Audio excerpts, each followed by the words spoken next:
j'ai eu beaucoup de diarrhées, beaucoup de vomissements qui sont arrivés assez subitement. Et j'ai consulté mon médecin généraliste au bout d'une quinzaine de jours, qui a pressenti, lui, dès cette première entrevue, déjà une maladie de Crohn. Alors, je me suis toujours pas limitée dans ma vie professionnelle. C'est plus ma vie sociale et peut-être familiale là qui a commencé à être un peu plus atteinte.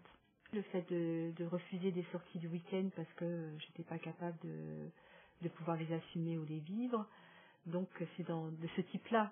On arrive après à se restreindre à ce qui est vraiment le travail et puis s'occuper de ma fille, mais euh, plus de plaisir en fait. Se limiter vraiment au quotidien le plus basique. Je pense que la notion de plaisir, elle était moindre. De moins en moins, j'avais cette notion de plaisir. Et je me rends compte que physiquement, j'ai beaucoup moins de ressources.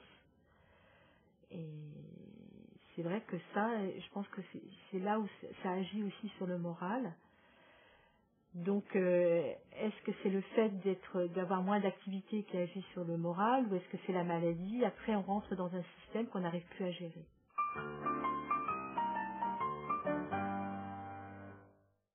C'est vrai que les crises, lorsqu'elles parviennent, comme on ne sait jamais à quel moment ces crises peuvent advenir, on ne sait jamais non plus quelles répercussions elles vont pouvoir avoir.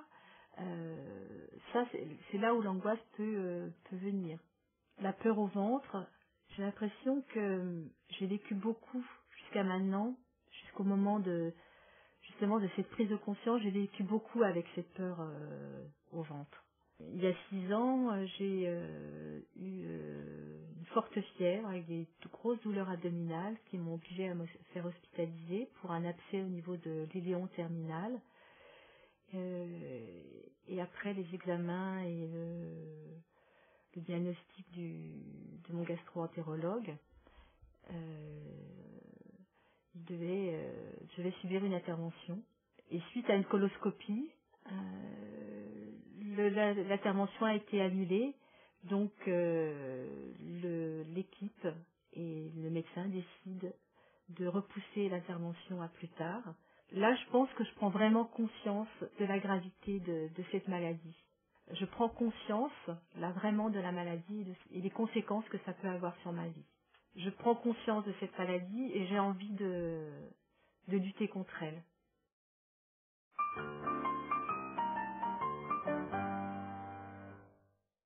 Le fait de faire face à cette maladie, je vais trouver en moi des ressources. Je vais chercher en moi ces ressources.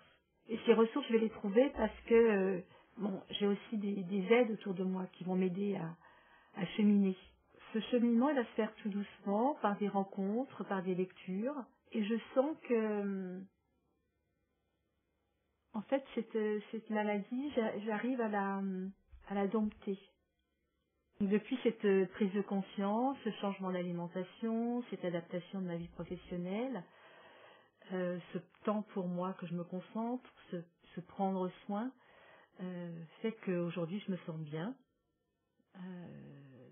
et que je peux de nouveau faire des projets et que je peux avoir une vie sociale complètement normale, accepter des invitations, sortir, aller sur Paris, aller voir des expositions. Je peux de nouveau participer à des randonnées pédestres parce que j'avais limité parce que j'étais pas capable de marcher trop longtemps. Donc je pense que j'ai récupéré l'énergie et la force que j'avais perdue. Donc aujourd'hui je me sens bien, mais je sais qu'avec la chronicité et puis cette maladie qui peut évoluer sous forme de crise, je peux de nouveau être confrontée aux symptômes. Mais je sais aussi que je peux avoir les outils et la force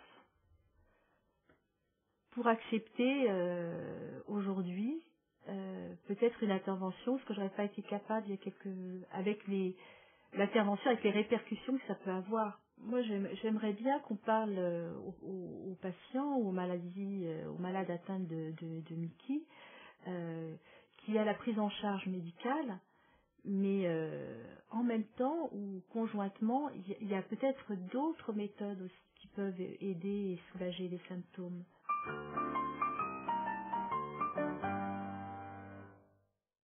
Depuis le début du diagnostic de ma maladie, mon mari m'a jamais considérée comme quelqu'un de malade. J'ai protégé mon mari, j'ai protégé mon mari juste à ce moment-là, au moment où j'aurais dû être opérée, et puis j'ai protégé aussi ma fille. Mais ensuite, après, on en parle normalement, régulièrement, et régulièrement non, mais on en parle. Et du fait que ni les uns ni les autres ne le vivent de façon négative, euh, je pense que ma fille, elle voit mon évolution depuis que j'ai changé ma façon de vivre. La communication familiale est très très importante, le soutien aussi. Je pense que eux aussi ils ont voulu. Je sais que mes parents m'ont souvent protégée des fois des mauvaises nouvelles en disant bon Chantal, faut pas trop lui dire parce que ça risque d'altérer et d'avoir des conséquences sur sa maladie.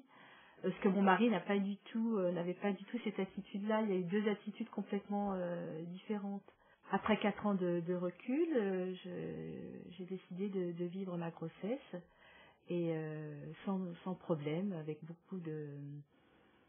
En fait, si pendant ces 4 ans j'ai eu encore des malaises et des symptômes, euh, le fait d'être enceinte, j'avais plus du tout de symptômes et j'ai vécu ma grossesse tout à fait sans problème et jusqu'au bout, alors que mon gastro-entérologue m'avait dit bon, s'il y a quoi que ceci, on vous arrêtera sûrement avant, et en fait ça n'a pas du tout eu lieu parce que je me sentais très très bien. À aucun moment j'ai douté de pouvoir avoir un enfant. Ça m'est même pas venu à l'idée. Je crois que c'est ce projet de naissance qui animait ma vie de tous les jours, sans penser à ma maladie.